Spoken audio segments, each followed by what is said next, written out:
You need to shut up a bit more and listen. I think that's important.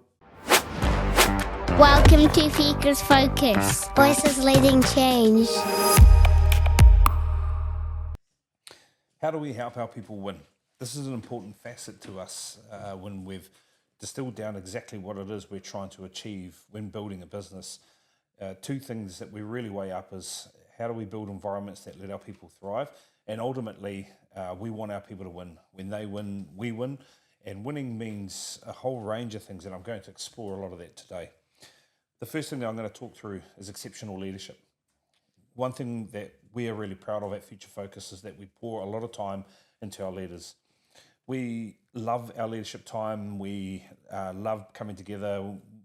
I won't say that they're always really enjoyable sessions. Sometimes we have to have disagreements, or we get a bit peeved off with one another. There's tears or some other elements to it. But ultimately, what we love to do is make sure that we pour a lot of energy into our leadership team, so that when they go out to work with their people and lead their people, they have greater opportunities to help their people win.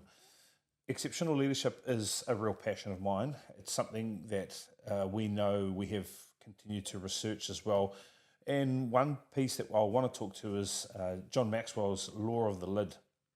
The Law of the Lid discusses that a leader's lid is exactly where they will get to, and essentially their people will not exceed the lid. That's an important facet to understand. So if we rank it out of 10, 1 being a very poor leader and 10 being the greatest leader there is, and if you are at a 3, there is no way that you can take your people to being past a 3. And the other factor to that is that you won't attract people that are more than a 3. So in order to really support a leader to lift their lid, we have to put in place a lot of other exceptional leadership qualities, traits, and opportunities to ensure that we can grow their lid, essentially so that they can continue to go up and then raise the standard of what's going on in the rooms, in the centres, so that our people get to win. That is a tough task, but exceptional leadership does lend itself to really being open and honest and transparent about where we currently sit, where we want to get to, and making a plan on how we get to that point as well. I think some of the other factors that we really want to talk to, and some things that are spoken to a little bit too easily, is just job satisfaction. But actually, when we say job satisfaction, what does that actually mean? So if I go back to my own career in teaching and education, job satisfaction was built by me being able to do my job.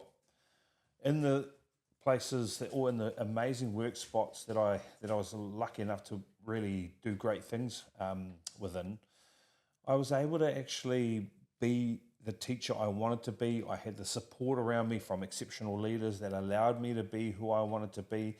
I was able to push boundaries. I was able to really take risks, and ultimately I was able to really love my job and enjoy it, because I was achieving great things for children. I was achieving great things for the school, and I was achieving great things for our community. That was a really important facet to my job satisfaction. The other part to job satisfaction around that was that people were actually patting me on the back. I think a lot of people lose the opportunity to praise their people when it presents itself by not utilising that chance to praise. If an opportunity presents itself to praise people, just like we would kids, then I really implore you to go and praise them. Telling them that they're doing a great job, and telling them not all the time because they feel down about themselves, but actually genuinely, authentically telling them they're doing a great job is a critical part to job satisfaction. And that's one factor that we must continue to really push, is understanding that job satisfaction comes from the ecosystem really working for the people under our care and allowing them to win. Another part to it, and I think this is also part of the job satisfaction piece, is what we talk to being an appetite for ambition. Now, the appetite for ambition must be nourished. And ambition doesn't always mean that they want to go up, and I've spoken about this before. But ambition means that they may want to really chase down areas of passion and areas of enthusiasm and areas of expertise. If we do not nourish the appetite for ambition, we will lose great people. That is very, very evident. When I think about how we nourish the appetite for ambition, the first thing is you need to know. If you don't know what their ambitions are, if you're not stopping and saying, hey, kia ora Ray, love your enthusiasm, love what you bring, what is it you want to achieve in this 6 month, 1 year, 2 years, 5 year window, then, and they can't tell you for a starter, then we need to sit down and map that out. We need to understand what their ambitions are. And that is a critical conversation that you must have early on, because what you don't want to get to is to a point where they say to you, oh, look, I've got more appetite for ambition, so I'm going to go and find it somewhere else. That could be a very damaging move to your business and your cause. I think the other real factors around helping our people win is having a real strong culture of support and fun. How often are you laughing in your centre? How many, not at the expense of people, but how many times are we really joking and laughing about what's going on and making light of situations when actually the ability to make light of it is the right remedy for what's going on? How do we ensure that there is, people out there being themselves? And I have seen some great videos recently of some of our teaching team dancing and being themselves and being and carrying that childlike persona across for their children and letting children see them be children. That's one way that we can really continue to share some reciprocal fun aspects to the job within teams. And I think it's an overlooked piece of the puzzle when it comes back down to generating an opportunity for people to win. The support factor is important. And what does support look like when we're really sitting down and looking at the individual and then as a collective? Well, I'll give you a couple of examples. The first thing is you need to shut up a bit more and listen. I think that's important. Shut up and listen. And one tactic that I used so that I shut up and listen is I diary down what we're talking about. That's an important facet. I've got lots of conversations through all my diaries with all the people I've met with, and what that allows me to do is just to gain clarity. I write notes on what's going on, and it allows me to come back and reflect on the conversation so that when I do have an opportunity to come back around and build greater rapport with our teams through support, I actually know what it is they need support with. That's an important factor. And I think the other thing is just that revisit, just like I spoke to. Don't have a conversation with someone, say you're there to support them, write down some notes, and then forget. That's one way that you can really lose your people. You've got to come back round. It's an important part.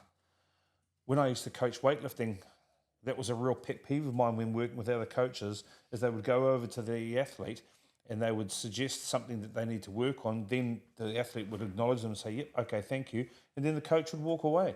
That didn't make sense. You have to stand there, coach, and then watch the athlete lift the bar and then coach again. That's the same thing when really trying to help your people win, is go and look for ways to support them, hear them out, give some advice back, and then come back around, revisit and say, right, how's it going? What are you working on now? What can I help with? What do we need to do to get you to that point? That's a really important facet to really offering support for your people and your team so that they continue to win. I think another major factor to helping our people win is creating more opportunities for autonomy and decision making. Now, within a centre, within the room, within the chaos of the day, the decision-making abilities of experienced people is very clear and evident. And people get better at making decisions by making decisions. That's actually the best way of helping people understand how to improve their decision-making abilities.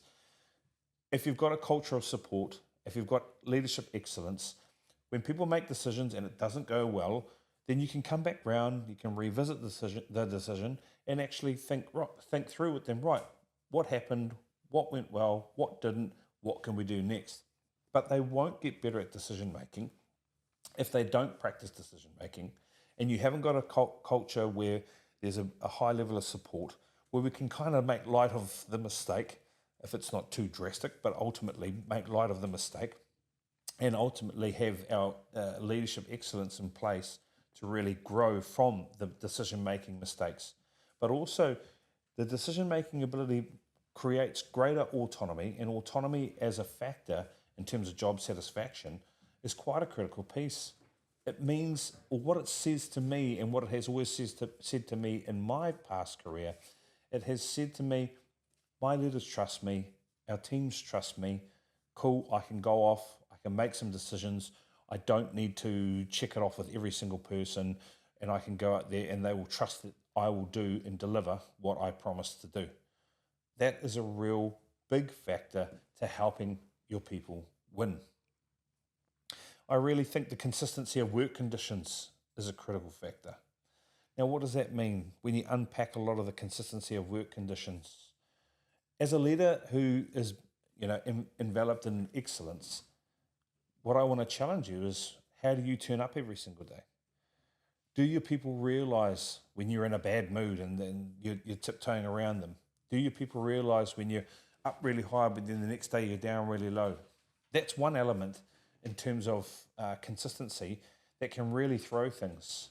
The other factors that we have consistency of things like budgets, that there is budget aside to make sure the rooms are well stocked and resourced and looking beautiful.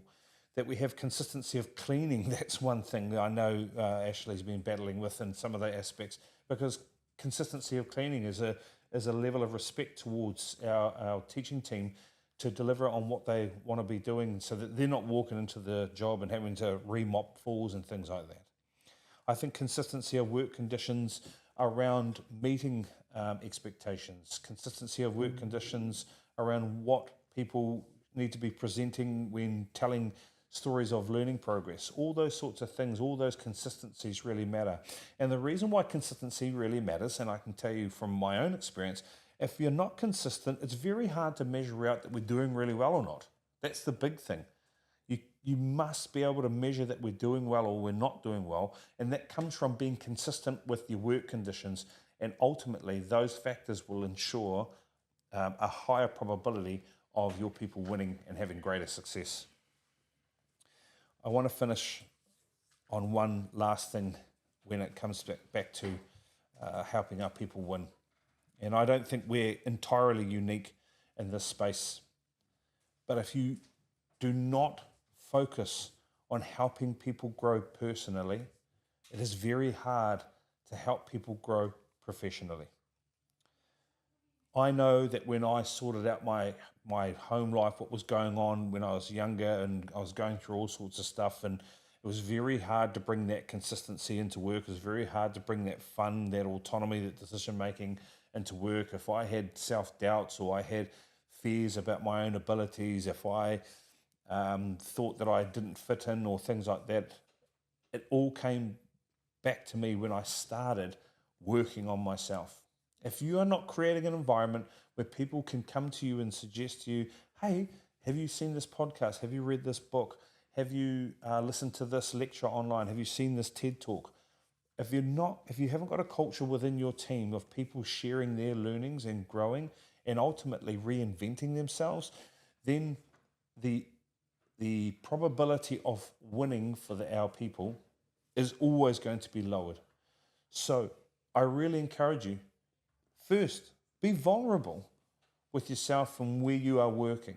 If there are things that really fluster you, be vulnerable with your team and say that, hey, look, I'm really working on that aspect. Sorry, my reaction wasn't that great in that situation. That's something I'm really working on, and this is what I'm doing to show you that I'm really working on that.